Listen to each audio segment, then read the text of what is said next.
Ndabaramukije turasubiye kubaha ikaze ku rubuga rwa televiziyo Renaissance mwe mudukurikira ku rubuga rwa televiziyo Renaissance. Aya makuru tukaba tugiye kuyatangurira mu gisata c'agateka kazina muntu. Ico gisata nyene kikaba caratose kawo bikomeye mu Burundi, aho inzego za leta ataco bizikibwiye guhohotera agateka kazina muntu nkuko bivugwa n'abarongoye ishira hamwe SOS Torture.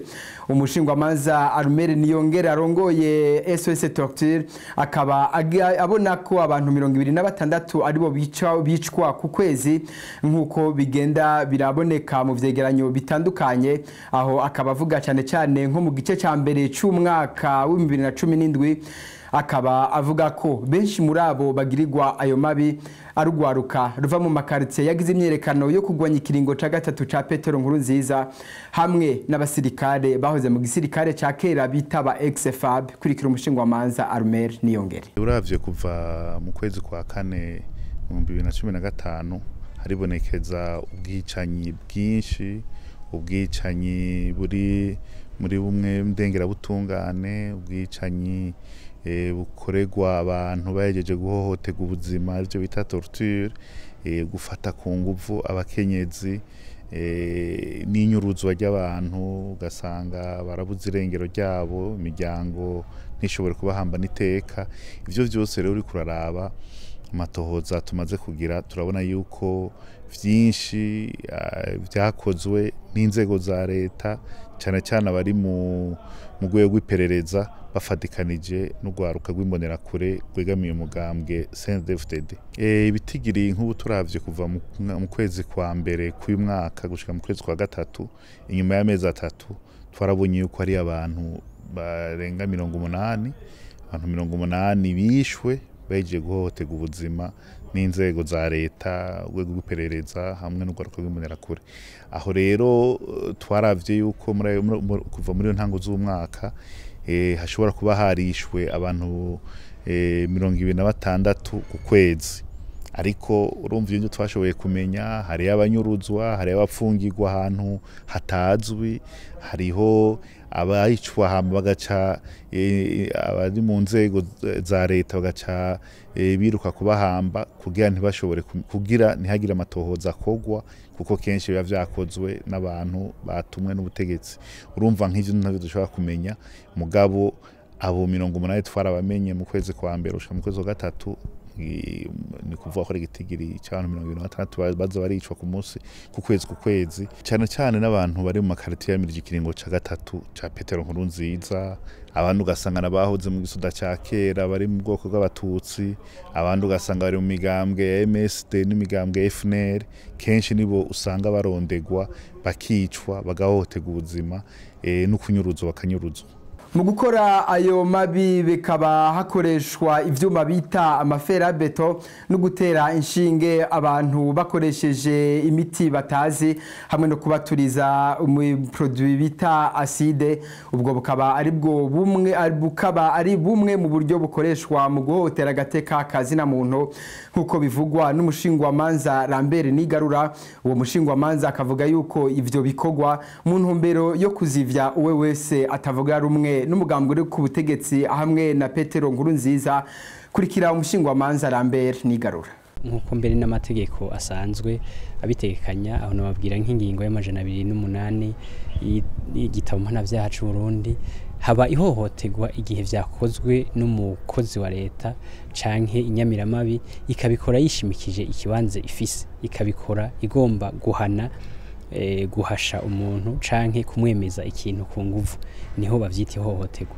Umunsi rero ababikorerwa naho amategeko y'u Burundi mbe n'amategeko mpuzamakungu yarasanzwe atomoye, habikorerwa cyane abantu baba mu makaritiye yamirije ikiringo c'umukuru w'igihugu, cyane urwaruka, bigakorerwa n'abahoze mu gisirikare ca kera bo mu bwoko bw'abatutsi abo bita ba ex-FAB, bagakorerwa rero amaregwa kumbure abagize imyirekano no kugira ngo babahashe kubona bari yamirije ikiringo ca Nkurunziza abahoze mu gisirikare cya kera nabo kenshi ukaba ari babagiriza yuko ngo baba bakorana n'imigwi igwana canke badashigikiye ikiringo ca nkuru nziza. Ni ibintu biteye ubwoba uravye uburyo bukoreshwa nk'uko tubifise ku barokotse canke ku vyo batanze bimwe bita témoignage. Kenshi babicarika ku maside aturira umubiri babakuye impuzu, hari nabo cane abana b'abahungu bacumita inshinge mu bihimba vy'irondoka kugira ngo babuze kuvyara. Abandi nabo barabafata bakababohera amaboko imugongo, amaboko n'amaguru, bimwe biteye ubwoba ku buryo agatuntu gaheza kakamera nk'agaturika. Mumva rero ko hari umugambi mubi wo gutoteza, mbere ufise mbere n'intumbero twavuga yuko ufatiye nk'ivyo vyo gufata abahungu bakabatera inshinge mu bihimba vy'irondoka, mbere ukabona yuko ari ibintu biteye ubwoba bishobora no kubabuza kurondoka. Murumva ko ari umugambi ufatiye no gubuza irondoka ry'abantu. Hari naho mbere bakuramwo inzara canke ugahura baraba kubita, bimwe biteye ubwoba. Ni ibintu rero biteye ubwoba, n'ubuhinga bubi bukoreshwa n'ubutegetsi.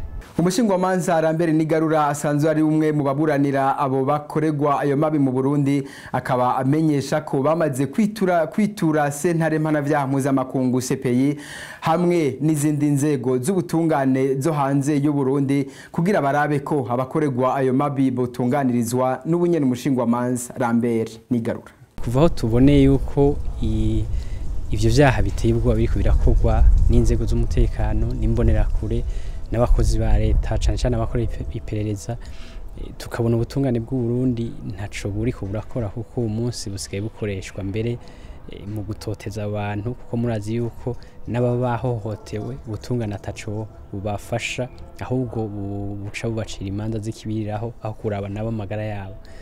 Twaciye rero twitura ibisata n'amasentare mpuzamakungu kugira ngo abatunganize nk'uko bisanzwe bitekanijwe n'amategeko. Aho no babwira nka sentare mpuzamakungu mpanavyaha, na cane cane ko icaha cyo guhohotera, cyo gufata ku nguvu ari kimwe mu bigize ivyaha vy'agahomerabuntu bisanzwe bikurikiranwa n'iyo sentare. Ivyo rero biriko birakurikiranwa, biriko birasuzumwa neza muri sentare mpuzamakungu mpanavyaha.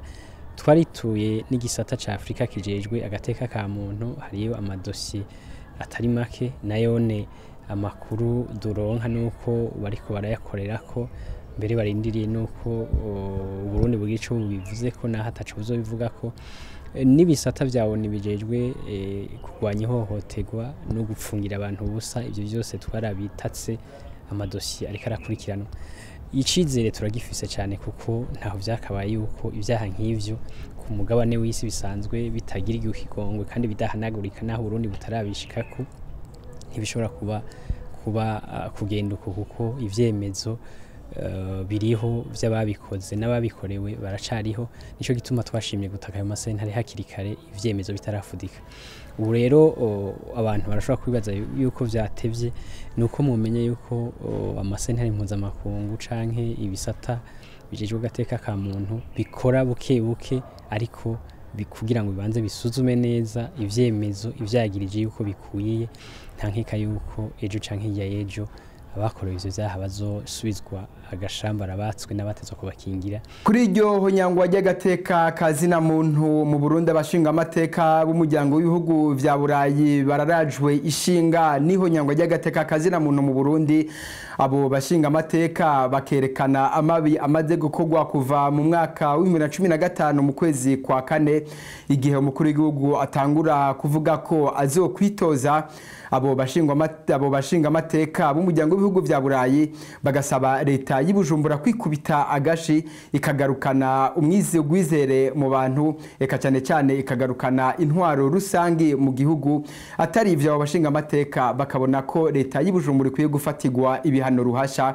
Kurikira umushinga amateka ava mu gihugu c'Ubutaliyano Cecile Kieng.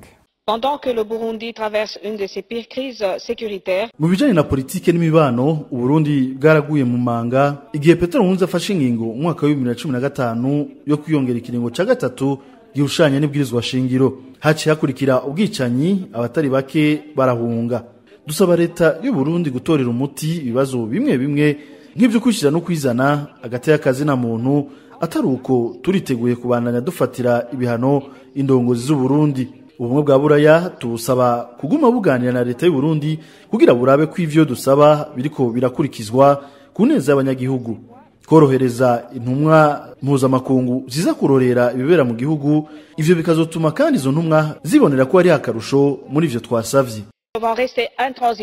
Mu ngingo abo bashinga amateka bariko barasaba ko yofatigwa ko kugira Uburundi busubire kugira umutekano. Uyu mushinga amateka nawe avuga ko ikinini ari ukugwanya ukudahana mu Burundi, agahamagarira amakungu gufasha cyane cyane akarere ka Afrika y'ubuseruko kugira ngo bushobore kuronka inguvu zikwiye mu gutora inyishu y'ikibazo cyo mu Burundi. Kurikira nawe nyene. Nkurunziza tente de changer la constitution. Nkurunziza ashaka guhindura ibwirizwa shingiro kugira ashireho intwaro y'umukazo inyuma y'amatora y'ibihumbi 2020. Turabona kandi ikumigwa rifatiye ku bwoko byabaye ubuzima bwa misi yose mu Burundi. Nkurunziza agashaka kugira ikibazo ca politike icy'ubwoko. Ivyo dusaba rero ni byinshi. Ubwa mbere kugwanya ukudahana, ubwa kabiri gukora ibishoboka kugira injyane zihere n'agateka kazi na muntu kubahirizwe, ubwa gatatu gushigikira ishyirahamwe mpuzamakungu ONU eka n'akarere ka Afrika y'ubuseruko mu bikorwa barimwo mu gutorera umuti ikibazo cy'u Burundi no gutanga umuco ku ikoreshwa ry'amafaranga ahabwa abasirikare baje kugarukana amahoro mu bihugu birimo intambara. Imbere yuko turangiza aya makuru tuyarangirize mu gisata cyo kwinonora imitsi kuri iyi nkuru ya mugenzi wacu Bertrand Ngendakuriyo, aho ugwaruka rw'abarundi bahungiye mu gihugu kibanyi cy'u Rwanda. Umugwi wa SBC w'ugwaruka ruba ikigali gwatanye mu mitwe mu rukino rwa basketball n'urundi gwaruka rw'abarundi nyene gwahungiye mu gisagara c'Inyamata, kukaba ari mu ntumbero yo kugira ngo ugo gwaruka rugume ruri hamwe runywane. Hakaba hari kandi n'akaryo ko guhimbaza indwi yahariwe ukwikukira ku Burundi. Kurikira. Umugwi wa SBC mu mwambaro utukura, umugwi nawe w'Inyamata ni wambaye umwambaro wera. Iyo migwi yose ikaba yatanguye urukino yazikenye.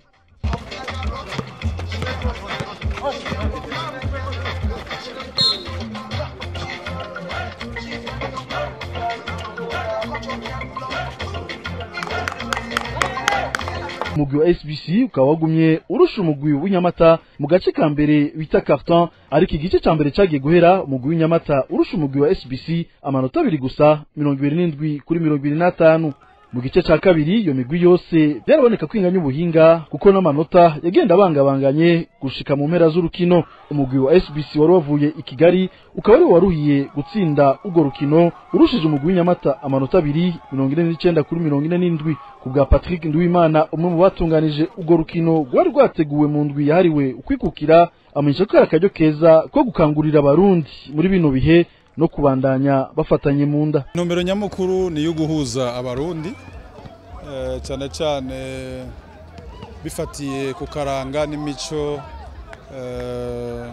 y'ikirundi, cyane cyane gukomeza ubumwe hagati y'abarundi bahungiye mu Rwanda, gutyo tugaragaze yuko umuntu naho ari impunzi naho yahunze atari mu gihugu ciwe mwaguma cibuka yibuka ivyiza twahawe n'ico gihugu, ivyiza twahawe n'abantu baturondereye nayo kwikukira, ivyiza twahawe n'abatumye Burundi bubaho, no kuvuga duhereye kuri ba Ntare Rushatsi, Ntare Rugamba, bamwe zigisabo na Rwagasore, eka n'izindi ndongozi z'abashinga ntahe zashoboye gutuma Uburundi bushobora kwitwa Burundi bugira izina mu makungu, kandi kakaba n'akaryo kugira ngo turabe bitagenda neza muri kino gihe, kuko ibintu vyifashe nabi cyane gose.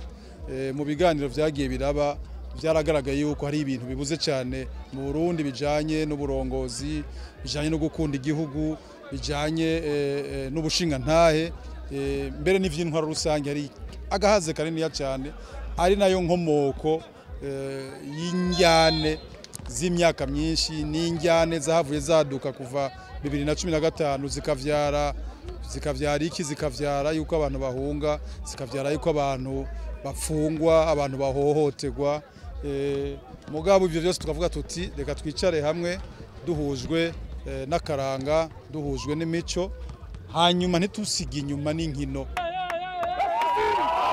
Ivyo bikorwa bikaba byasozerejwe kwitanga ry'ibikombe kuri iyo migwi uko ari ibiri uhereye ku mugwi SBC uvuye Kigali n'umugwi w'Inyamata. Ni inkuru mu bijanye no kwinonora imitsi mu Barundi bahunze igihugu turangirije ko amakuru tuteguye kubashikiriza. Turabashimiye mwese mwafashe umwanya wo kudukwirikira tukaba tuzosubira ku isango rizokurikira.